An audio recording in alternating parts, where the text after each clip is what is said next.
광명 시흥지구 개발 사업과 관련해 국회에서 기자회견이 열렸습니다. 김동연 경기지사가 주한 미국 대사를 만나 혁신 동맹을 제안했습니다.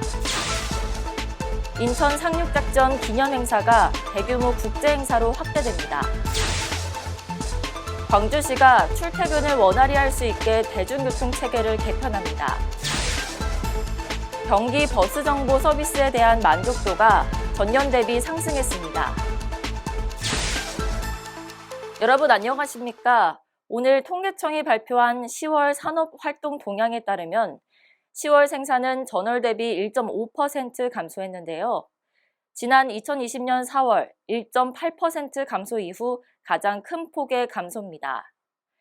12월에 있을 소비자 물가 동향 발표를 앞두고 소비자 물가가 2달째 오를지 주목되고 있습니다. 11월 25일 금요일 투데이샷 주요 뉴스입니다.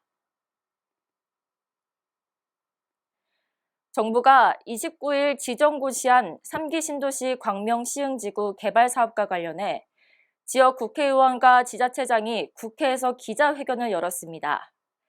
자세한 소식은 환지영 기자가 전해드립니다.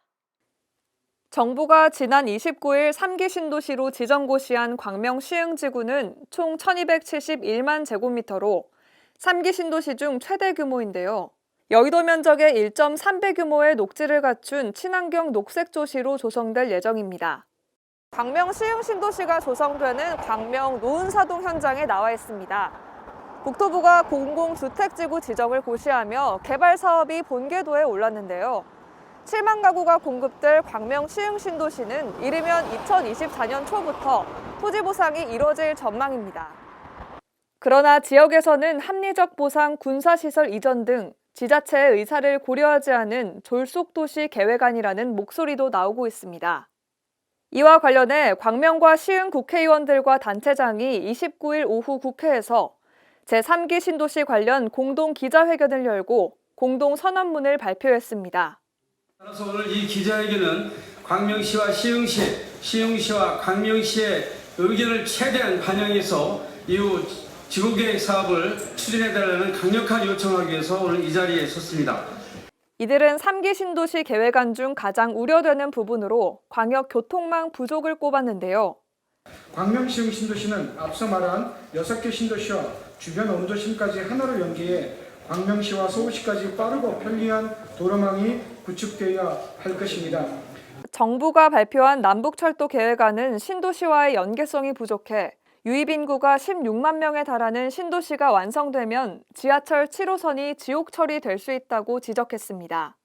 이에 더해 남북철도를 국가가 건설 운영하는 광역철도로 추진해야 한다고 주장했습니다. 서울 방면 직결도로, 안양천 횡단 교량 신설, BRT와 연계한 대중교통 체계 마련과 충분한 일자리를 위한 자족시설을 20%까지 상향해 줄 것도 요구했습니다. 사업지 인근 군부대 이전, 과림 저수지 개발, 특별관리지역 잔여지를 포함한 지구의 경계 재조정도 촉구했습니다. 광명시와 시흥시는 앞으로도 성공적인 3기 신도시 조성을 위해 국토교통부와 지속적인 협의를 이어나갈 계획입니다. 일간경기TV 황지연입니다. 한미 동맹 70주년을 앞두고 김동연 지사가 오늘 필립 골드버그 주한 미국 대사를 만나 혁신경제 협력 관계를 다져나가기로 했습니다. 이번 만남은 골드버그 대사의 요청으로 경기도청에서 진행됐는데요. 김동연 지사는 골드버그 대사에 가치동맹을 뛰어넘는 혁신동맹을 제안하며 특히 반도체 부문에 대해 한미 간에 보다 많은 협력 관계를 갖길 희망한다고 말했습니다. 골드버그 미 대사도 반도체 기업 램 리서치 방문 계획을 밝히며 양국 간 협력을 발전시키는데 가교 역할을 하겠다고 답했습니다. 내년부터 인천 상륙작전 기념주간이 지정되고 국제안보포럼과 마라톤 대회 등 다채로운 기념 행사가 열립니다.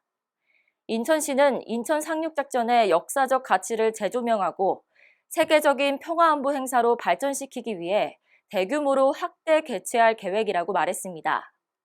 이를 위해 시는 중앙정부와 협력해 국비 확보에 주력하고 태스크포스 운영과 기념사업 추진 범시민협의체도 구성할 방침입니다.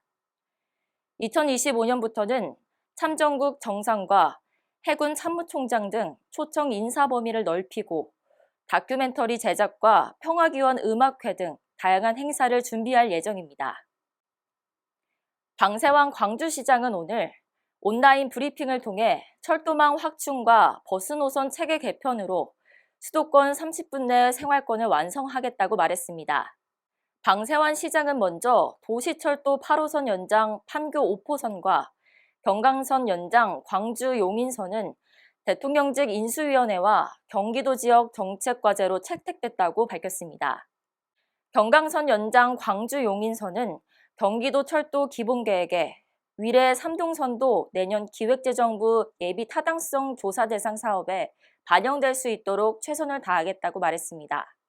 이와 함께 4개 철도역 거점 환승 체계와 순환노선 도입을 주 내용으로 하는 버스 노선 개편 수립 용역에도 착수할 계획이라고 밝혔습니다. 경기 버스 정보 서비스에 대한 만족도가 전년 대비 상승했습니다. 경기도는 경기버스 이용자를 대상으로 지난 10월 11일부터 3주 동안 서비스 만족도 조사를 진행했는데요. 특히 서비스 종류 적정성은 1.6점 상승하며 높은 수치를 기록했습니다. 지난해와 올해 신규 도입한 서비스도 좋은 평가를 받았는데요. 무정차를 막기 위한 승차벨 서비스, 정류소 주변 화장실 정보, 과거 버스 도착 시각 정보 관련 만족도 조사에서 높은 만족도를 보였습니다. 개선할 점으로는 도착 정보 정확도 향상이 필요하다는 의견이 많았습니다. 오늘은 전국에 한파특보가 내렸습니다. 11월에 한파특보가 내리는 건 사상 처음 있는 일인데요. 강한 바람에 체감온도는 영하 15도까지 떨어졌습니다. 내일은 오늘보다 더 강한 추위가 찾아오니 따뜻한 옷차림 하시기 바랍니다.